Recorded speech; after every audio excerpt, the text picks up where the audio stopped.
Hi, this is Wookie from Mandala Studios. Welcome to the workshop. This is part 3 of making an oversized mask. In this video we'll show you the process we undertook to make a single part plaster mould of our sculpture and prepare it for casting. If you'd like to see the steps that got us here, there are links to previous videos in the description. In future videos we'll show you the casting, painting and finishing, so don't forget to like and subscribe to see more.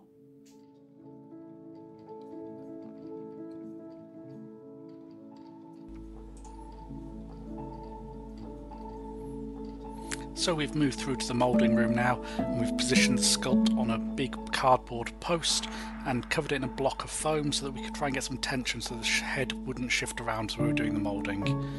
We've mixed up some we're mixing up some plaster in a bowl, letting it slake through, giving it a good mix. Then we're trying to brush on a thin layer of plaster to capture the detail. We're trying to make a single part mould of this, so we don't have to deal with any seams later. So we've got to work really quite quickly to try and get layers over the entire surface to not leave any bits uncovered at any step.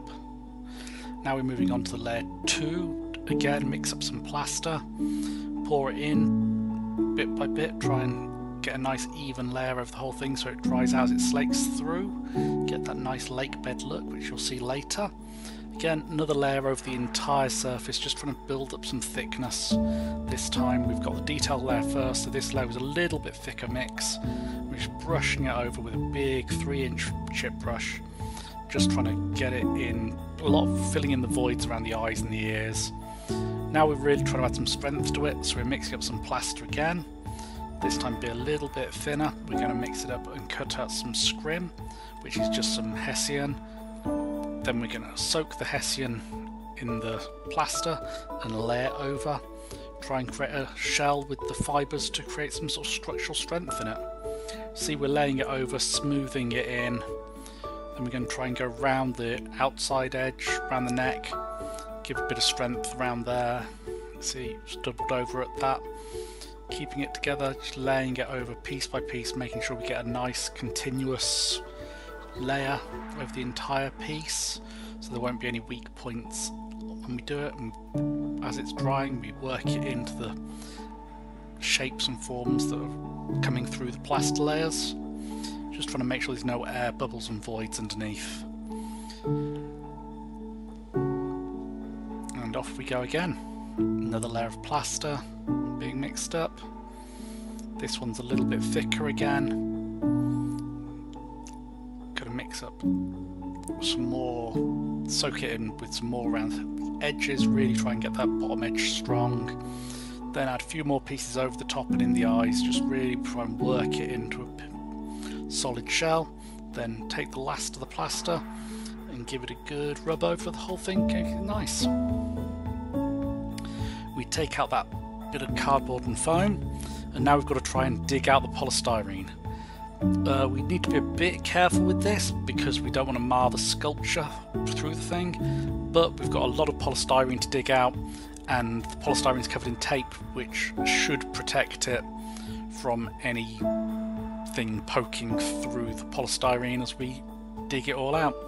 We're mostly using a drywall saw and a pry bar just to dig out. You'll notice on the desk there's a can of acetone that I thought I might melt it out with at one point, but decided not to in the end. Thought that'd just be messy.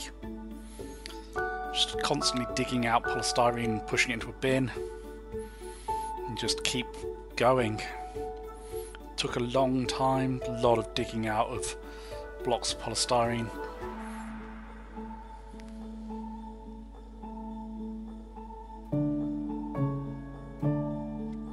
As we get closer to the edge now, you see we need to be a bit more careful, less bits coming out at a time.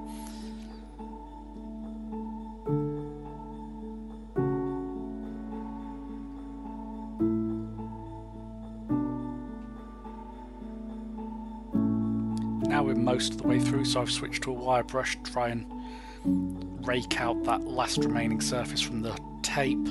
I'm pretty sure the tape will protect us from that, but we're just pulling out almost individual polystyrene beads at this point. But we're just trying to make it so the surface is thin enough that we'll be able to get something in behind it. There you go. See, we've started to lever the tape layer out, and all it comes out in one big go, leaving only the clay inside, which we pull out easily enough from the big surface areas. See all the beads of polystyrene still in there, but don't worry about that. So we're just pulling out the surface of the clay that's left in the mould.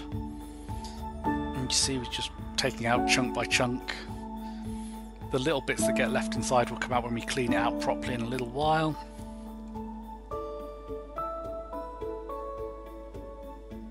As will the ears, you can see that they're not coming out easily. So we take it downstairs.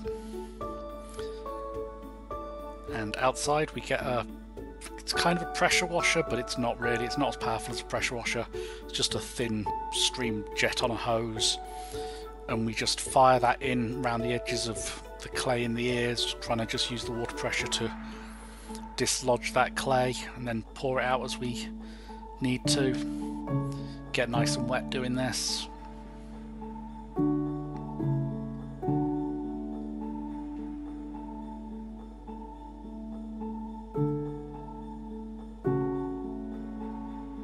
See, we're just trying to poke it in behind the clay in the ears.